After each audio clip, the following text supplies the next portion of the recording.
Welcome to the Adventures of Adam. I'm Adam. Let's adventure, and today we're gonna pull some summons. Are they shards? They're not really shards. They're stones. Sounds weird to pull a stone. I don't know. I feel like it's a procedure. I'm going to the hospital for a stone. Gotta go. I pulled stone. I don't know. I don't know what that means. I don't know where I'm going. It's 4:30 a.m. I just got home from work and I'm very tired. I apologize. I'm rambling. But before we pull our stones, I want to point you guys to a resource that you should check out when you're pulling as well. So here we have the Godforge Discord, and in the Godforge Discord, there's a category called Community Content. In this Community Content category, there is a channel called Community Resources. Inside this channel, there is a spreadsheet made by Stormcrow that has a list of all the known characters and their kits as we know them to be. Again, these are all subject to change, but this has all the current up-to-date information, including the heroes that were revealed in the video yesterday from the Fateless channel. So I'm going to use this information to inform myself on what the heroes do when I pull them so I can make a good choice. Now, if you don't see this community content category or the community resources channel, if you go up here and click where it says Godforge, you'll see a drop-down menu. You can just click Show All Channels, and it'll appear for you there. It looks a little bit different on mobile. If you can't find it on mobile, ask one of the moderators to help you, and then we can link you a message that'll walk you through how to do it. Or you just post in chat, maybe someone else can just tell you. But we'll get you there. Don't worry. We'll help you find it. But this is Stormcrow's spreadsheet. So we're going to be looking at this and referring to it every time I pull a hero, because I don't have all the hero kits memorized. I don't. I've been lazy. I've been working. Sue me. That's what we have resources for. Why should I commit something to memory that's been documented thoroughly? So I have been sitting on these since like day 4, I think. I do have premium, so I've got a ton. We're going to do 1,030 pulls right now. And I'm going to tell you right now, it's going to be very difficult for me to come off Cizin. I don't know who I would have to pull to come off Cizin. But we're gonna see.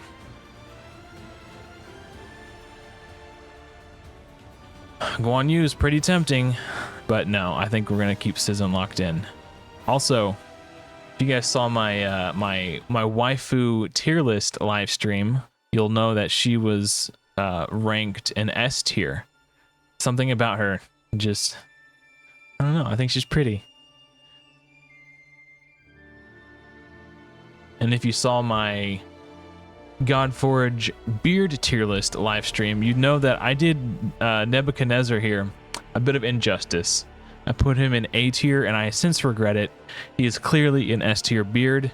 Nebuchadnezzar, I sincerely apologize. If you're gonna give me all rares, you at least gotta give me a Soldi. That's the rule. We got Shanji. I'm assuming that's how you pronounce that. Again, an S tier waifu. I put Lady Jacques in C. I think C tier was the lowest, just because of the diaper. I'm not a diaper man. I know there are people out there who are super into that sort of thing. Not my thing. Oh, Yan Wang. Do we know Yan Wang? I don't think we've seen Yan Wang's kit. Oh, we have seen some of his kit. Okay. So he's a disruptor. I like disruptors. Crowd control is very important, especially when you're trying to push, like punch above your weight class. Being able to crowd control the enemy so they can't attack you is very strong. Let's see. Single target attack with a chance to place a random defense down to, attack down to, or resist. Oh, for 2 turns. Interesting. It starts at 75. I imagine that book's up to 100 since you're getting a random one. On a join attack comp, this could be really good, because what I hope is that if he already has placed defense down, he will not try to place it again and then resort to attack down or resistance down. I don't know if that's how it works. That's how I like it to work. Let's see. Ultimate. Oh, that's his core. Oh, that's not even his basic attack. We don't know his basic attack. Ooh, for a core. Single target. Okay, I don't like that very much. Ultimate, attack all enemies. Then has a 35% chance to lock core and lock passives. Oh. Oh, and for 2 turns. So they're basically just forced to use their basic attack. That's actually a really strong ability, but is as strong as I think his ultimate is. I'm underwhelmed by his core, and overall he's not Cizin. So we're gonna summon again. Yeah, we're gonna ditch Yan Wang. A Soldi, S tier waifu. Lubu, also S tier beard. And you're probably wondering, how can you rate someone an S tier beard if they don't have a beard? Well, my criteria was, what would I change about their facial hair, if anything, and how well do they wear their current look? And his features are immaculate and flawless. A beard would only sully his perfect man beauty. So, 0 notes, 10 out of 10. Lubu has S tier facial hair for his bone structure and face. Another Soldi. Very nice. The Shishi is a good one too.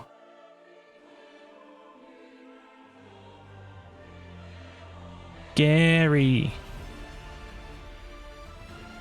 I think I rated Venza here an A tier on the waifu tier list. It's kind of interesting. I haven't really been paying attention to these heroes as I've been pulling them. A lot of the heroes, when I was rating them on my beard tier list or the waifu tier list, I assumed that some of the epics were legendaries just because of how cool they looked, and some of the rares were epics, and we got 2 Isoldes in the same pull. That's money right there. Yeah, I was assuming that a lot of the heroes were a higher rarity than they actually were because of how cool they looked. Like Mokash here, I thought she was a legendary. And I thought he was an epic for sure, maybe even a legendary. He just looks so cool. Muse, another S tier beauty.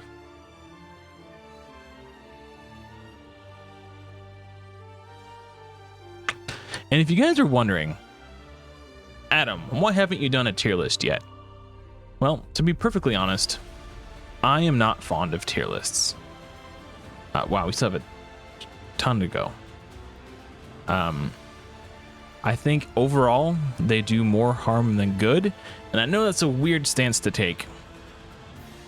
But the reason I haven't done a tier list yet, and I'm likely to not do a tier list, is because I think you can't rate heroes in a vacuum because they don't exist in a vacuum on a person's account. So what I mean by that is, just because a hero is an S tier hero, that doesn't mean if a person pulls that hero, they should build that hero. There's a lot more to consider than how good is this hero.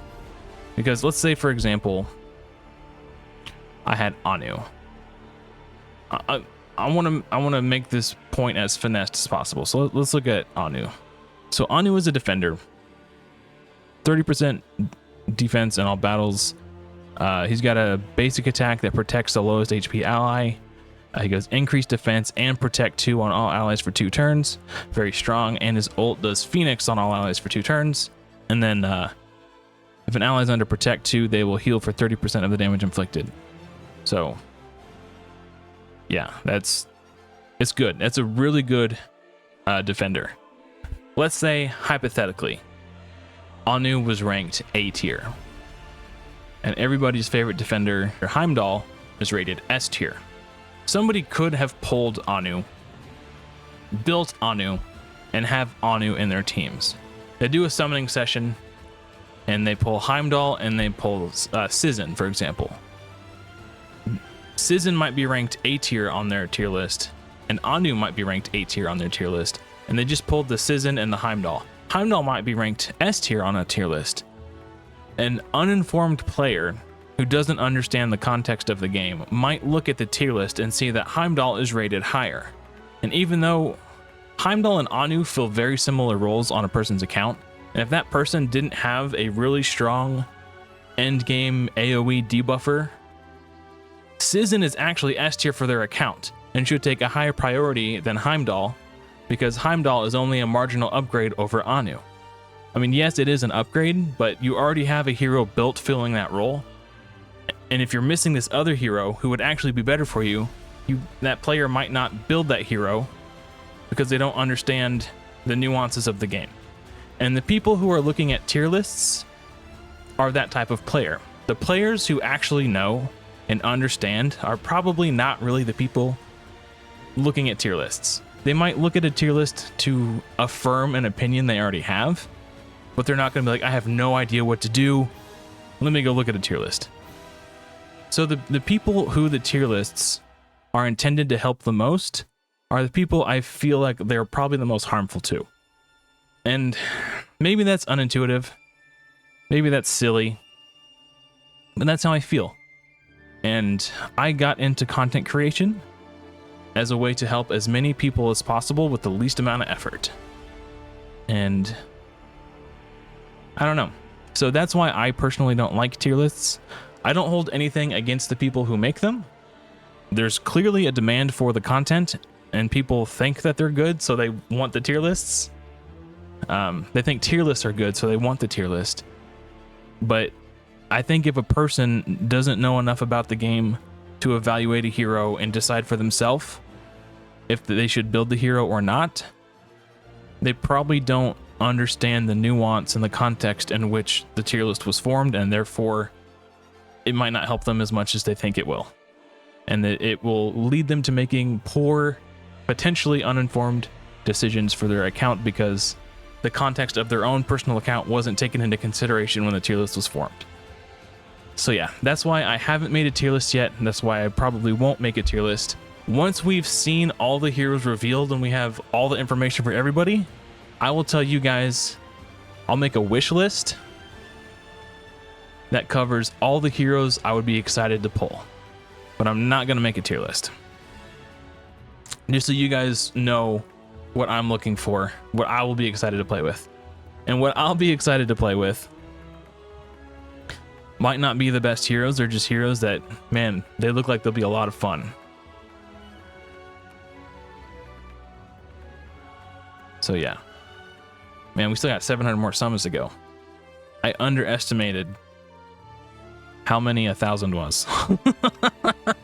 And then I went off on my little tangent. We got double Ltd and a Guan Yu.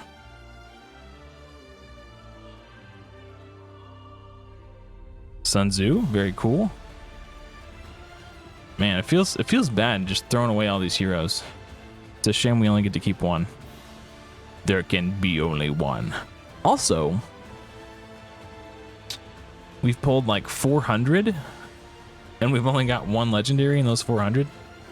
That's kind of a shame. I think I did get my first one inside like the first 150. So I was above rate on my first one, definitely below rate. Well, no, because I probably about actually way above rate on my second one, but now we're below rate on the third one. So I think it's averaging out. But man, it still feels bad. There's a dude in the, if you're not frequenting the Godforge Discord, there's a couple fellows, White Tiger in particular, who's pulled over 1,000 and still hasn't seen a legendary yet. So that's harsh. Wow.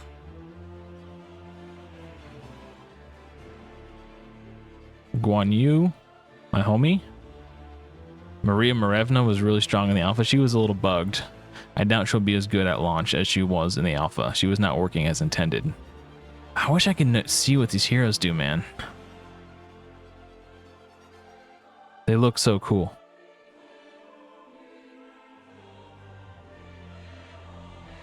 If we keep going at this rate, we might not have to reference the spreadsheet again. Freki is one of Odin's companions. If you played the alpha, you would have seen, well, if you played the alpha and you pulled Odin, you would have seen something about one of his skills referenced Freki. Yeah, another Ltd.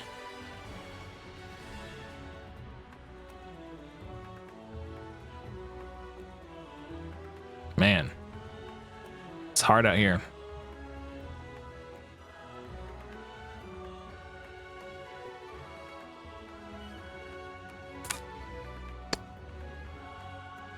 Dang, dude. I thought I would...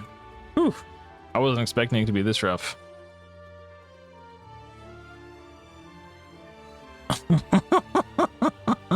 Uh-oh. What is this? I'm not sure if I lost those summons or not.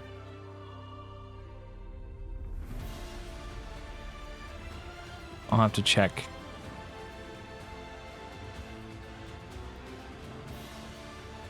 Wouldn't it suck if that was the pull that I had my legendary in and I whiffed because of the black screen?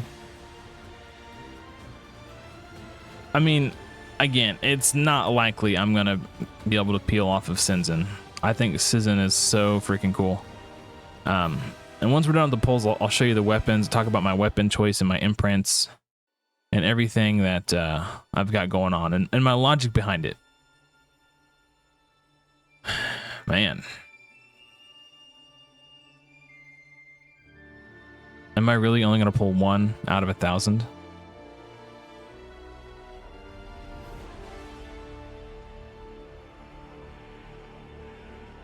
A-tier waifus, by the way.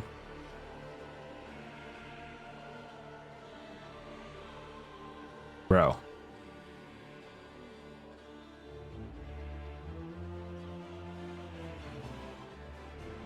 Oh, we got double Guan Yu at least. That's cool. And a Shishi. If you didn't play in the alpha, Shishi's core ability was to have a TN ally join in the attack, but it wasn't working. Unfortunately. But Guan Yu, it was really cool with Guan. If it would have worked, it would have been really cool with Guan Yu. My goodness gracious.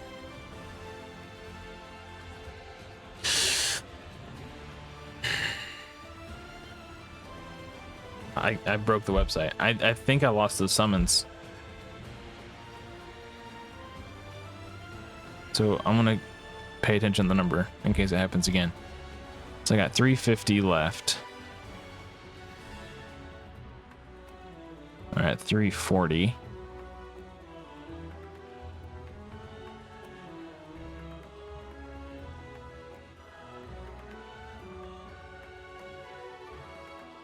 Maybe I broke the website. Do I need to slow down?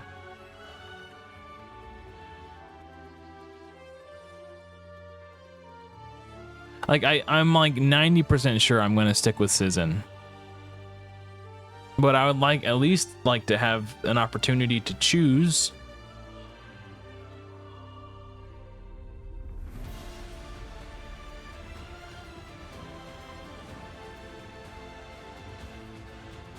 It'd be nice to have the opportunity to make the choice.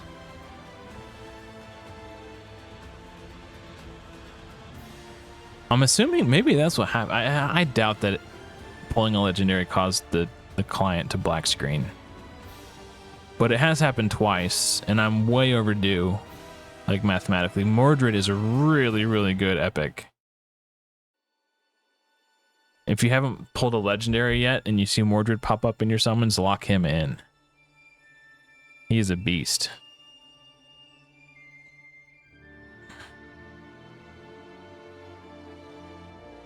Wow. I'm due for like a triple pull. Or a quad pull, even. Not quite a quad pull.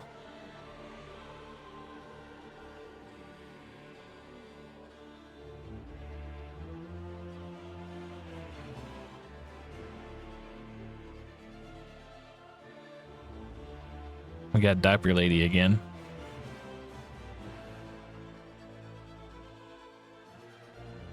King Tutankhamun. 200 left. 200 summons left. Wow. In theory, these are 1 in 200 chance. Unfortunately, there is no pity timer or mercy timer. No mercy system in the minigame. There will be at launch. So thank freaking God no one will have to suffer through this at launch. This is horrendous.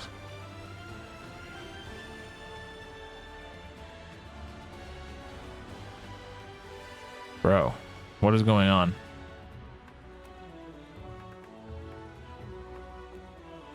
I'll settle for 10 Isoldis. If I can get 10 Isoldi, I'll be happy. If I don't get any more legendaries, I'd at least like to see 10 Isoldi pop up from a single 10 pull.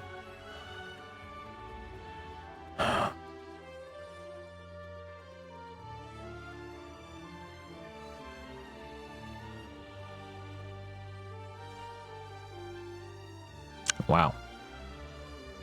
Womp womp.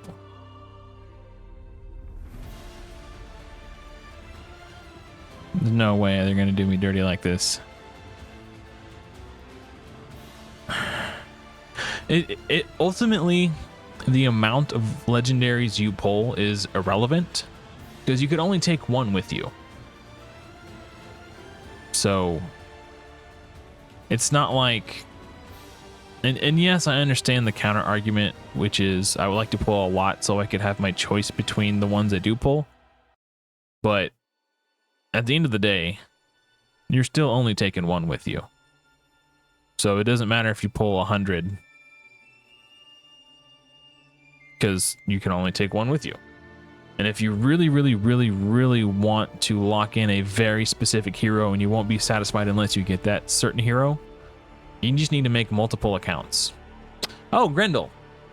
I don't know what he does. Let's look him up. He's a brawler. I like that. Tanky hero, so that's nice. Asgard, strength, brawler. Core ability, attacks all enemies. 14% HP, 130% attack with a 75% chance to place Despair for 1 turn. Okay, that's actually really good. There's an AoE crowd control. Nice. Okay, what's the ultimate? Attacks all enemies.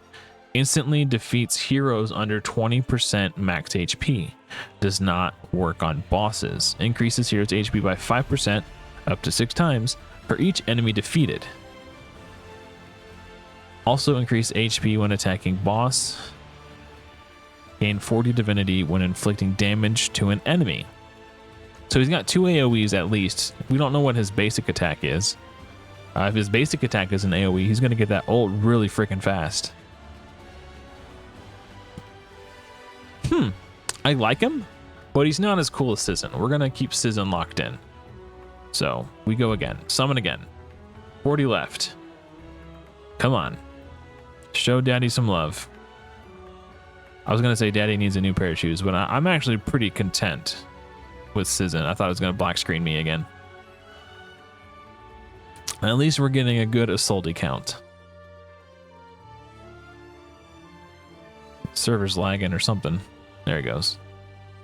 2 more 10 pulls. I'm due for like a quad.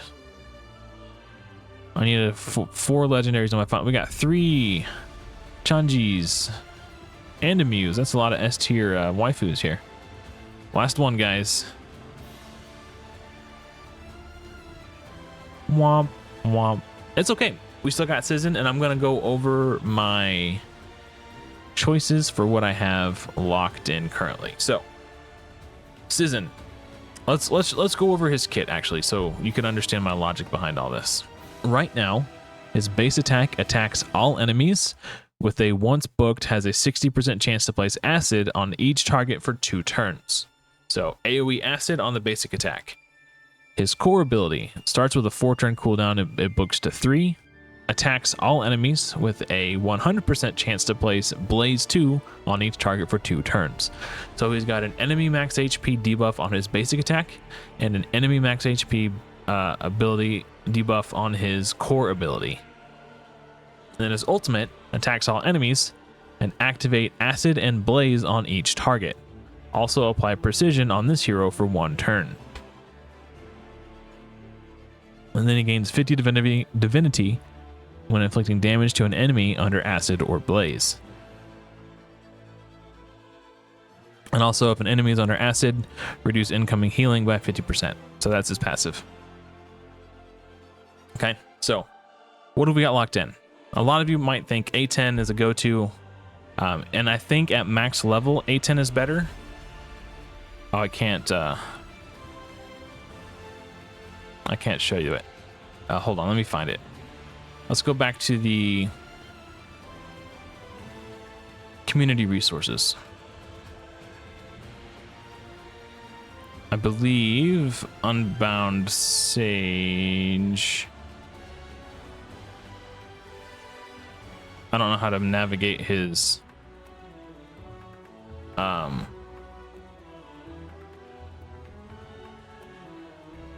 there it is. Okay.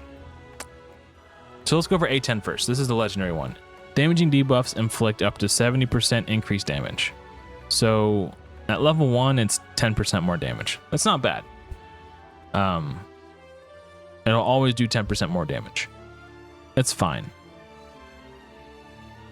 But when you look at Diseased Talon, when placing a debuff, has a 25% up to 55% chance to increase its duration by 1 turn. At baseline, Diseased Talon will have a 25% chance to extend the duration of the debuff for 1 turn. So what does that mean? That means 25% of the time, the debuffs he places will deal 50% more damage, because rather than being placed for 2 turns, they're being placed for 3. So a 50% increase in the duration. That means it's going to do 50% more damage. So to me, baseline Diseased Talons is better. Now I think at end game, having all your damaging debuffs do 70% more. Like once I have a maxed out A10, I will equip it to Cizin. This will be very strong for Cizin. Eventually, but at the start, Diseased Talon is where I'm at. I think for early game, mid game, and getting into the late game, to farm, to acquire the resources, to get the end game weapon, and all that stuff, right? This is where I'm at. In a similar vein, the Future Sight imprint. Switch back to heroes, and then so when an enemy receives a buff, has a 50% chance to reduce its duration by 1 turn. But this is the part I really care about. If the enemy receives a debuff, has a 50% chance to increase its duration by 1 turn instead. So in tandem with Diseased Claws will have a chance to extend it, and then this imprint will also have a chance to extend it. So I have 2 opportunities to extend the duration of the debuffs. So I could potentially place a damaging debuff for 4 turns. And then when Cizin goes to do his ultimate, he's going to activate all those debuffs and just melt everyone. It's going to be cool. So Cizin just looks absolutely sick. So that's who I've got locked in. That's my imprint, and that's my weapon based on that. So that's what I've got going on. Anyway, that's going to do it for me, guys. Thank you so much for watching. Hopefully, I will see you all in another video soon. But until next time, everyone, take care.